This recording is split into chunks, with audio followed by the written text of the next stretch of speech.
There are motorbikes that get you from A to B, and then there are motorbikes that take you to another time, whether that's out of the daily grind or straight into another decade. The latter is exactly what old bikes manage with their very own magic. I'm mainly an enduro rider and mostly on modern machines, but I've still had a few adventures on a 1988 Kawasaki KLR, and an old bike like that smells of history. The vibrations tell tales of adventures and road trips, of freedom. It's a completely different riding feel, no high tech, no sharp-edged lines, but a machine with soul that you feel undiluted and that still stirs your emotions. And I think that's precisely the magic retro motorbikes tap into. They're a homage to past decades and iconic motorcycles and have been booming for years, and for good reason. The way brands approach the whole thing though does vary. Some brands reinterpret retro completely, others try to revive the past as faithfully as possible. We headed out with 3 very different retro bikes on a tour that was more than just a test. And why the Royal Enfield Classic 650 turned out to be perhaps the best retro concept of our time. That's what I'll tell you over the next 10 minutes, full of nostalgia and feel-good vibes.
Retro motorbikes are not a fluke.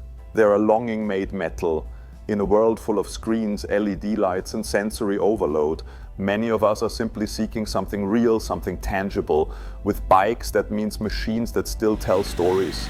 Motorbikes that take us back to the origins, to the core of riding. And that's exactly what Shaf, Carlos and I are after. As we meet early in Vienna for a coffee, the aroma of roasted beans in our noses, our gaze wandering across our bikes, and then we finally point west. Like many other manufacturers, Royal Enfield leans heavily into the retro concept and has several models in the range that look as if they've come straight from another era. And yet, beneath the surface, there's modern engineering. You could actually argue that Royal Enfield has to fake nostalgia and ties to the past the least, because Royal Enfield is a brand whose history reaches further back than almost any other.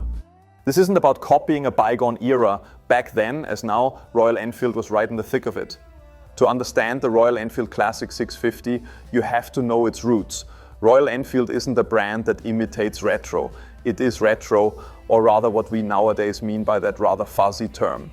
Founded in 1901 in England, Royal Enfield was building motorbikes long before many of today's manufacturers even existed. It's not for nothing that it's considered the oldest continuously existing motorcycle brand in the world. After the Second World War, Royal Enfield developed motorbikes that are icons today. For example, the legendary Bullet, unveiled in 1948, which shaped the image of the classic British motorcycle. And then, as now, it stood for robustness, simplicity, and a certain elegance in engineering.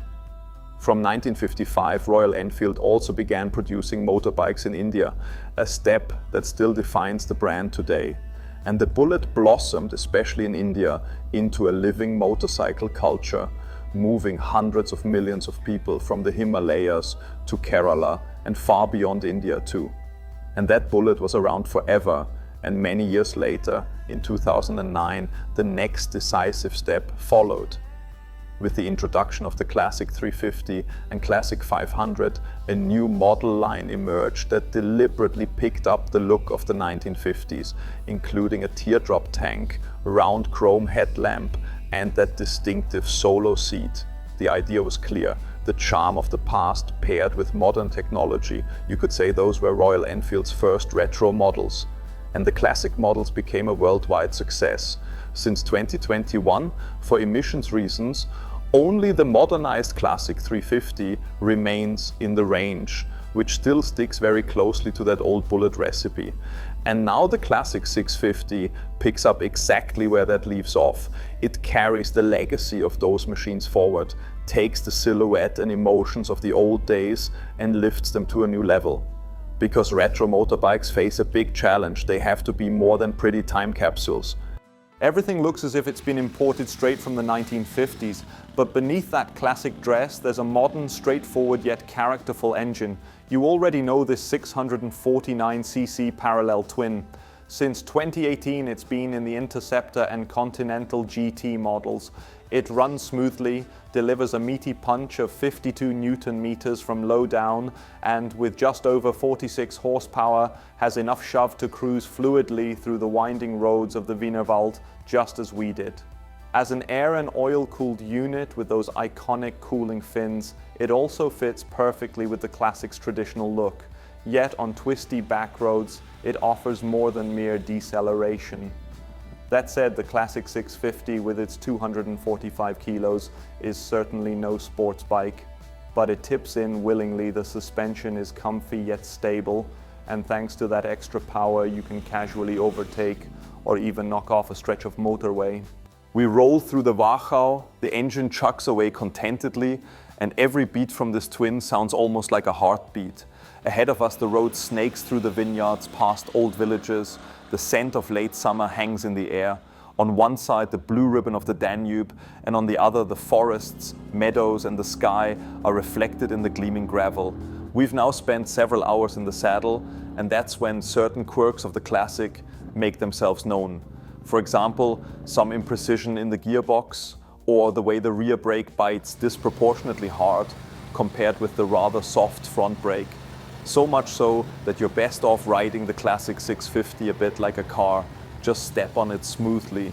But in the saddle, as you calmly soak up the country roads and the scenery, these little quirks or weaknesses hardly matter.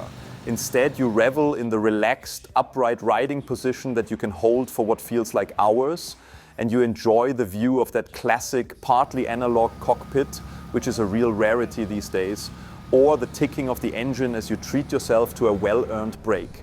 Those, let me call them again, feel-good vibes clearly dominate. And so the day slowly but surely draws to a close. The last rays of sun bathe the beautiful Wachau in golden light. We trundle gently up to the pilgrimage site of Maria Tafel, because not only does this historic place offer a worthy backdrop for our history-steeped bikes, but every good day's ride also deserves an equally good ending. We drop in at the Moho Motorrad Hotel Rose, because here we as bikers are not only welcome and appreciated, we can also review our day's journey from a bird's eye view. Over food and drink we enjoy, out on the terrace, the breathtaking view across the Danube, the hills of the Wachau, and further still to the distant Alps. And we can see exactly where the Classic 650 was so superb today, massaging the soul and still serving up heaps of charming riding fun. From axle to axle, it consistently embodies its history, offers plenty of old school virtues, and yet made my life very easy. From the hectic city to the twisty stuff. Now it sits there gently ticking as it cools from the day, but to be honest, my fingers are already itching to ride on. And the Classic 650 doesn't just call you into the saddle when a slow down, savor the moment tour is on the cards. Thanks to its characterful simplicity, it also fits everyday life, on the way to work or the supermarket. And that, in a nutshell, is the reason why it might be the perfect retro bike. Full blast history and nostalgia, visually 100% consistent, yet technically and in real world riding modern and hassle-free. Simply feel good vibes in every situation. And that's a concept that I reckon will resonate with a great many retro fans. But what do you think? What would your ideal retro machine need? Tell me all of that and more in the comments. I'm looking forward to your opinions, and that only leaves me to say thanks for watching. Give us a thumbs up if you enjoyed this slightly more philosophical video about these lovely retro motorbikes and retro motorbiking. There are more videos coming in this series. Stay tuned and see you soon. Viert euch and bye.